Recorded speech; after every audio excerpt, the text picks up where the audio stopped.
Welcome to Unseen Talents Manitoba with your host, Tommy Cross.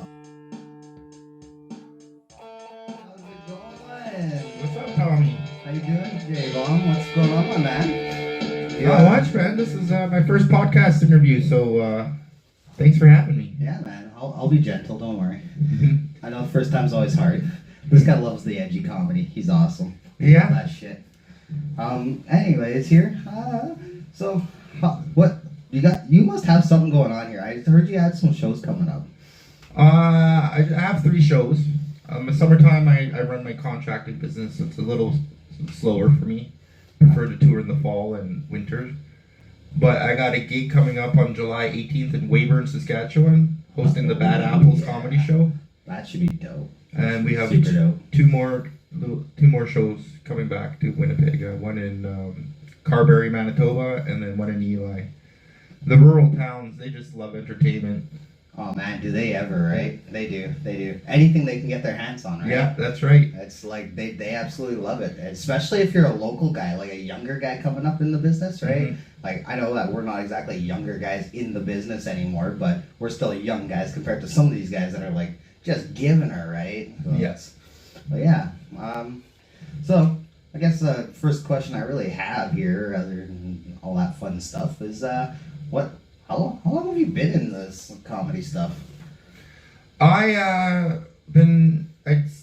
got up to a microphone for the first time at an open mic in 2022. So it's almost 2 full years since I made my debut. Well, that's I was shooting pool at the Marion Hotel, and they had an open mic sign for a while. And throughout the year, I just kept shooting pool, and I was hemming and hawing about going to do it. But I want to get into public speaking and specifically raise awareness for men's mental health. And I figured, you got to get into some sort of form of speaking. And I figured, going into an open mic comedy would give me the courage to just get up there and talk and engage people. Yeah, man, for sure, right? Like it, that's actually a really awesome subject to come up with, right? Like to go on, because there is not enough awareness about it. For sure, there definitely is not enough awareness. No, not at all. And I'm more than willing to again be courageous and give my story out online to the public, inspire other men to even just take that first gentle step into recovery. Consider talking to a doctor, considering say, hey, I'm depressed, I think I have this. There's J-Bombs out there and Tommy's out there leading the charge for, Right. And so if we can save one life, it might be worth it. That's what it's all about, though, right? It's Mm-hmm. making sure we all get what we need in our lives. It's amazing, right? There's another thing too. It was when there was the talk of the mass graves in the residential schools and truth and reconciliation. Oh man! Most of the mass graves and the children that were buried never made it home. Inspired me to change and do something about it. So along with that cause, got me up into the public speaking thing. And I had always been a funny person. Probably the greatest thing that came out of my trauma is my sense of humor. Just like all comedians, mostly. Right? You got the sense of humor, and I got the songwriting talent out of it, right? Mm-hmm. So it's awesome. Yeah, that's super awesome, man. I'm super stoked to have you on here, and you are actually number 2. You're episode 2 this one. Yeah. Yeah. We had to change schedule a bit, so I couldn't get episode 2 done early like I had thought. Got sick. Mm-hmm. Things happen, right? Yeah. My podcast has been on pause for about 18 months. It's tough to get into the studio and record when you're suffering what you're talking about. Right? Exactly. We like pushing the 12 steps, not so much AA, but all kinds of recovery 12 steps. And, yeah, there's everything out there, right? And we're actively practicing the 12 steps, so it's hard. Oh man, it gets really hard, especially when a lot of the places you go really are okay with having alcohol or drugs in studio, right? Mm-hmm. Like here, we're a non-alcohol studio. Like, Yeah. absolutely not a drop on premises. So this is like the perfect place if you're coming to record. You know, it's pretty dope like that. You know, if you're gonna tackle your mental health problems, I think stopping alcohol is absolutely priority number one. Man, absolutely number one. Mm-hmm. You can't be so intoxicated you don't know what you're doing. You can't. You have to be able to see what your steps are, what you're taking, right? What you're going through. If you can't feel that, you're that numb to it. Then how are you going to advance through it? You have to. It's that step where you sober up, then you feel that pain, that intense pain, enough till it finally stops. You know, that might be after a year or something, but you can at least function without alcohol and still remember why you're using. Right? Because you're not addicted to drugs, you're addicted to pain management. Well, right. I know, like, in our city here, like, where we live in Winnipeg, it's, like, intense for poor men. Like, we don't got a lot of peer support groups out there. There's not a lot of anything, really. Definitely shelters are scarce for men. That much is for sure. Like, just for men to feel safe. You know what I mean? Like, you know, there's stuff getting stolen, you know. Right? Exactly. It's hard. Getting robbed. It's definitely something else, that's for sure. So, I guess, back to your comedy here. You said what, like 2-3 years ago now, so you're moving along. I made my professional debut, May the 4th be with you, Star Wars Day out in Thunder Bay, Ontario. Nice. First paying audience. They were really gentle on me, just like you are. That's awesome. I love that. Yeah, I got a really nice round of applause at the end of it. I think it was like 8 minutes. Nice. And where was that in Ontario? Thunder Bay. Thunder Bay. Nice. They're a good crowd there. Oh man, they are a very dark city. They are very, very similar to Winnipeg, right? Very similar to Winnipeg. Yeah. Yes. Oh, sometimes only in the best way. Hey, you know what? They have a documentary about Thunder Bay, and that's all I'm gonna say. Yes, they do. Oh, yes, they do. Sweet You know plug what I'm for that. talking about? Yeah, I've heard about it. Sweet plug for that documentary. If you know, you know. If you don't, you don't. You'll find. Let's just say they burn. There's bridge burning in it, so that's pretty cool. I mean, not cool, but guys are fucking crazy town. Right. It is. It is. Like lots went down there. Hey, oh fuck! I think they're actually per capita beating Winnipeg in the murder rate. We dropped past them. They beat us, and I think North Battleford, Saskatchewan.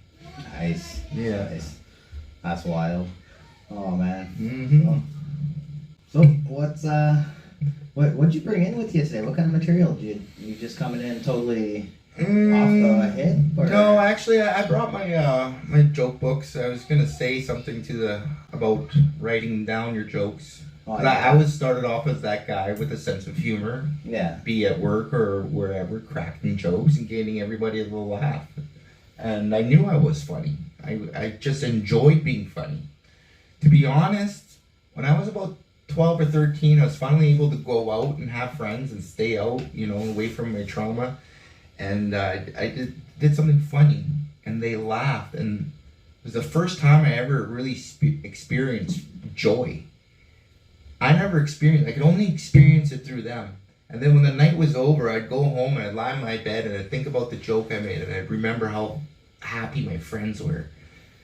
And I was happy because they were happy. And then obviously when those thoughts go away, I get back into the shit trauma and shit. But then the next day, just do it again. Make a joke, wisecrack to the teacher, anything. And man, I just fell in love with being silly and funny. That's awesome. And there's a lot of people like that out in the world that are just funny people, and they come up to me after my shows and they say, hey, you know, I'm funny too, you know, what do you recommend I do? And to be honest, it's actually writing down the jokes. So I'm gonna pull out my book here. Yeah, by all means, man. That's awesome. So there were some people there that were they just couldn't get the joke. Like jokes are meant to be dark sometimes, but they're fucking way funny. man, like those people just didn't get some of those jokes, and I was just like, oh my god, I love this shit. Yeah. And you know, that's the thing that people can't do, is they can't go up there and have nobody laugh. Right. But if I'm the only person laughing too, and like I have a great time making a dark joke and even like disturbing somebody, they're like, oh, you know, you make me think this fucking thing, and I'm like, well, I actually lived this experience, so, you know, just think about it. Right. I have this joke about using people's mind's eye. You know, I tell them to envision like an apple, and they'll see an apple in their head, right? Yeah. It's like mind's eye training. So then, you know, you see a car in your mind, and then it's always a nice car. No one ever really imagines a rusty beater, you know, unless you're from the res. Right. Yeah. But then, if I tell you to imagine a big, beautiful cock, you know, it's how I raise awareness for sending unsolicited dick pics. Oh yeah, that definitely. Did you like that mental dick in your minds? No. In your mental inbox? No, I did not. That was. Gentlemen, stop sending unsolicited dick pics. So yeah, that's awesome. When I'm laughing. But you know, I started writing down jokes, and that was the key. If you want to get into comedy, get yourself a few notes from Dollarama. You can even grab scrap paper, load up a scrap paper, or you're gonna have to do what I did and fucking keep them in a shoebox or something, and then eventually transfer them over into a nicer book. Then you have material, and trust me, 3 minutes is all you need to do at an open mic. 4 or 5 minutes of stuff. You know, tell a funny story, or, you know, from work, write down a few jokes in a notebook, and that's how it begins. And everything starts with the first step. Right. It only gets up from here, right? Well, yeah, it does. Everything. Right? You just got to get the one person laughing, and that's it. Everybody else seems to just drink the soup, drink the tea, right? Yeah. Or as what was it you said? They don't drink the Kool-Aid. They drink the Kool-Aid. They drink the Kool-Aid.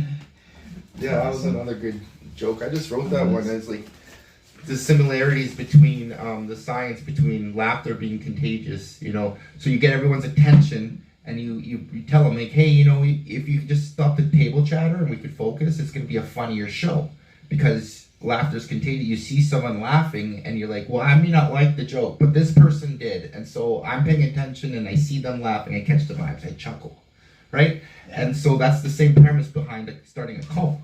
Is you get everybody's attention, you start a speech, and then one person's all into it, the other person's like, you know, I don't really think about this spaceship stuff landing, and I don't know, but this other guy beside you is like, man, that spaceship's coming. And you're like, well, fuck, man, he's kind of happy about it. I'm like, maybe I'll just kind of stick around a little bit longer.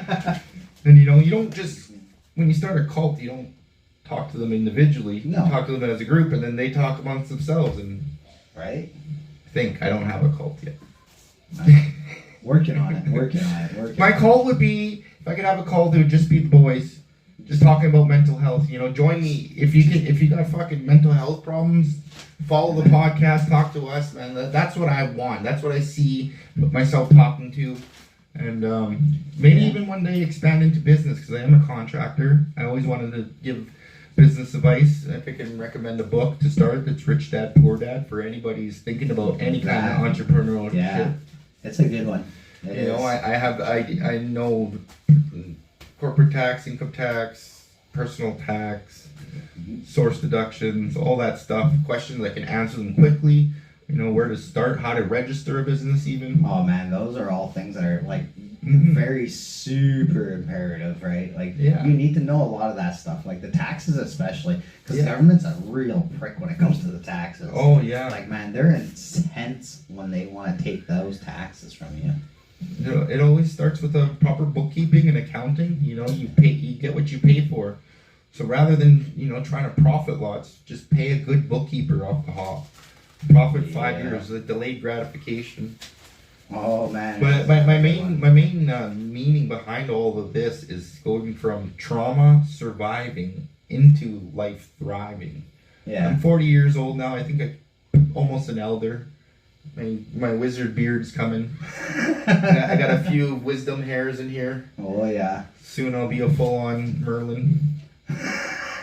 You'll be joining me up in the ranks. I'll get my staff and my fucking moo-moo. That's awesome. A war. What do you call it? Robe? Wizard robe? Wizard robe. That's dope. All right, so I'm gonna kill my microphone for a bit here. I'm gonna let you take over and give us some jokes here. Holy smokes. Yeah, man, we're gonna give you some floor time here. Well, you know what? I've just got these one-liners I brought. I'm just gonna read through them. I'm gonna try and keep a straight face. But if I laugh at my own joke, that's fantastic. Yeah, man. What do we got here? About 10-ish? 10 minutes? Yeah, about that. Holy smokes. Okay, well, I'm going to introduce myself. My name is Justin JBOMBCOMEDY. For those of you who don't know what JBOMB means, it means Justin the Bombing Comedian. And for those of you who don't know what bombing means, it means I fucking suck. Okay? I know that. You know that. We'll get it out there. So it can only go up from here. Okay? Lately, I've been hosting for the Bad Apples comedy show, plugging them. They're pretty much my comedy coaches. They've given me my break. They noticed how hard I was working at open mic first, and they said, "Why don't you come out on a road trip? Come to Thunder Bay with us. We'll put you on the show." And I didn't realize they were just seeing how I traveled, how I carried myself to be part of the team. They already knew I was good enough to invest their time in rounding my jokes off. So, long story short is they gave me a chance. I basically auditioned. I handled myself well, and they said, "You can join the tour." And so I've been on a bunch of shows with them and hosting for them. That's awesome. And so when I host the show, I always try and let the crowd know that I'm hosting. But if they laugh, the bosses in the back are listening, and I can come and act, and that comes with a huge pay raise. It's something over nothing. Right? And hosts get paid like shit. So that's the best part.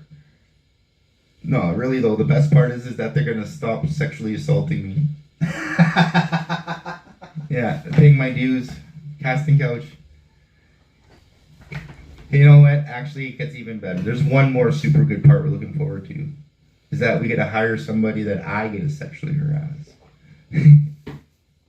The new host gets on my casting couch. Yeah. So the Bad Apples, they're fucking great guys. Nelson Mayer and Clayton T. Stewart. I mean, they gave me my chance. They've invested a lot of time in my comedy. They fixed up my timing. They've taught me how to talk in a microphone, all the basics. And, it started with just working hard in the open mic scene. Just, treating it kind of like a job. Going up there, getting my minutes, getting my laughs, It's like playing golf too. You fucking shoot 100, but you had that 2 shots out of that fucking golf game that just fucking got you addicted. So I'm coming back, and then one night I just spent writing one-liners. Some of them I've already crossed out because they're bad. Okay, I've already crossed them out. So we're gonna see, Tommy. You're gonna help me. I'm gonna check and see which ones are going to make the show. Okay. You give her, buddy. There's an open mic here. Does anyone in the crowd know Candace? Can this dick fit in your mouth? That's a street joke. Anyone into fitness? Fitness stick in your mouth. My daughter came down with hoof and mouth disease because my ex is a horse. I never thought I could get tongue-tied till I met this giant lizard. Oh, fuck yeah. My comedy and joke quality control is our seal of approval. He doesn't let anything fishy get by. Yes, dude. Fuck yeah. A sexually curious man was inspired to write a song after he quit his job coding software. It was called Bye Bye Binary.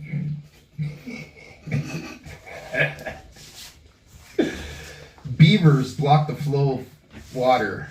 Leave It to Beaver was a show about a kid cock blocking his parents. Quite literally. That's awesome. Right? I've never seen Leave It to Beaver. I've seen a few episodes, but I've never looked at it that way. Yeah, beavers block water. Yeah. That's why they named them, you little cock block. My dad gave me shit for coming in my socks. My cat socks when I was a kid. He told me to start doing my own laundry because it was disgusting. But it confused me because my cat socks would always clean himself after.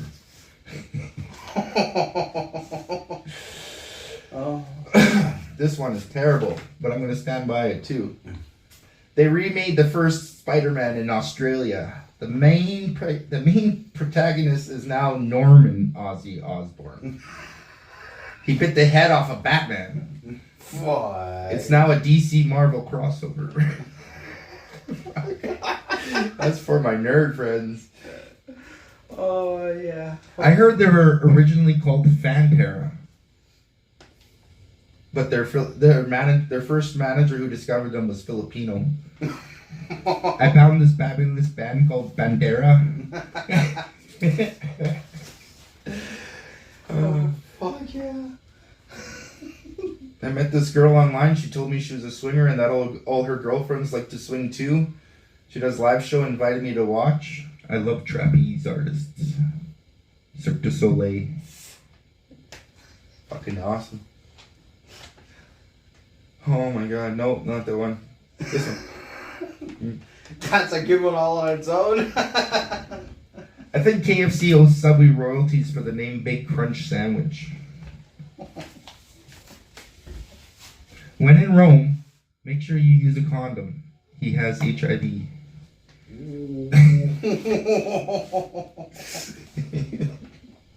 If a guy goes both ways, he's bisexual. If a girl goes both ways, she's lost. She should stop staring at her map app. The sun came out at 5:30 a.m. I told the little fucker to go save it for college and go back to bed. I went down the family planning aisle at Walmart. There was a conference of East Indians arranging marriages. It was in Mississauga. Is that the town? Yeah, Mississauga. Mississauga. The biggest Indian population. The first time I heard the word carpool was when my mom took me to the boat dock to drive in the water. Carpools help the world, she said. That's fucking dark. I was a serial cheater. I loved General Mills, but I'd occasionally try Kellogg's. Ooh. In sports, they say if you ain't cheating, you ain't trying. In marriage, if you ain't cheating, your parents are probably still married. And that's a big red flag for me. I don't date girls with married parents. No older brothers, no married parents. Oh my god, that was awesome. A slight drinking problem. Not a crazy one, but, you know, like someone who's like trying to slow down. I'll slow it down, you know. Oh my god, those were so awesome. Fuck, some of those were just dope as shit. Yeah. Fuck. We've already hit 10 minutes. Oh, pretty close, man. Pretty close. Like, try and hammer out a couple more. Alright, man, give her. This guy pushed. Go for the buzzer, This guy pushed Snow to try and sell me drugs. Snow pushed back and yelled, "Informer!" I was teaching a guitar student and asked her if she knew any chords. She said patch or audio visual. I knew this college girl who had to go on the Maury show. It was called Fraternity. I found out why they call it a hot box. It's over 100 degrees deep inside a vagina. If Winnipeg is Canada's Detroit, does the air in Detroit leave dirt on your face when you walk around? I grew up on Nintendo. My dad would beat me if I stepped off of it. Get it? Because I'm standing on Nintendo the whole time? Fuck, that's awesome. That's so awesome. I love it. No matter what anyone says, every single man has jerked off, including Edward Scissorhands. I asked this girl if she'd like to shoot pool. She came out with her 12 gauge shotgun and asked above or below ground. Oh my god. I think it's called Tinder because it's the smallest amount of fuel to burn down your 12-year marriage. I've been trying to do one-liners lately, but my cocaine is just too fucking good. I have this rare poodle worth a lot of money. My neighbor asked me if I was going to breed it. I said I tried already. I'll have to get a dog to do it. Oh. A couple weekends ago, I had erectile dysfunction. My Amish friend got it up for me. It was a big brown. Let's see if we can't find. That was crazy. That was my one-liner pages go that long. Yeah, man. I slow them down and wait for my laughs. Yeah, man. Usually when you get a laugh too, some audience will be like, man, I don't know. They'll say something, and a lot of times it'll be an extra tag for my joke. Oh yeah, man. Like I made this joke, and one guy's like, "Oh, that's too much," and everyone started laughing. And so now I always say, whenever I pay for something, and then I'm like, "Oh, and that was too much," and then everyone's like, "Oh, it's so funny." And fuck that audience wrote that one. Oh my god. Dude, that was awesome. I love that lightning round of those. That was so way too funny. Fuck, it kept the laughs flowing on my gut. I never banged off the one-liners before. I had them written down. Yeah, well, I'm gonna go write another 4 pages. Oh yeah, man. No, you gotta bang off like at least a page of the one-liners each time you're up there. It's like people will die on that shit. Yeah. Like fuck. Like I said, I was just laughing. Oh my you heard God. that, man. It was awesome. I hate the smell of smoke. But he needs help training for his big fight against Scorpion. Mortal Kombat. Another good nerd one. Alright, buddy. So, we're coming to the time here. So I had a blast, man. Man, it's awesome. It's been great having you, actually. I really like this. This guy's awesome. We're probably going to end up having him on again next season, I'm thinking. Mm-hmm. Yeah, you'll come back next season? Yes, sir. Alright, it's in the books, man. Well, You can be my first guest on my podcast. Hell yeah, I'm in. Plug for JBOMBCOMEDY podcast. Go to JBOMBCOMEDY on YouTube. Follow my spiritual journey, my 12 steps on Advanced Soul 369 on TikTok. Alright. That's where I get my motivation stuff out, and that's pretty much it. Alright, my guy. So that's where you can find them. You know what to do. Until next time, we will see you later. Let's roll some of these intros. Let's roll this outro, shall we?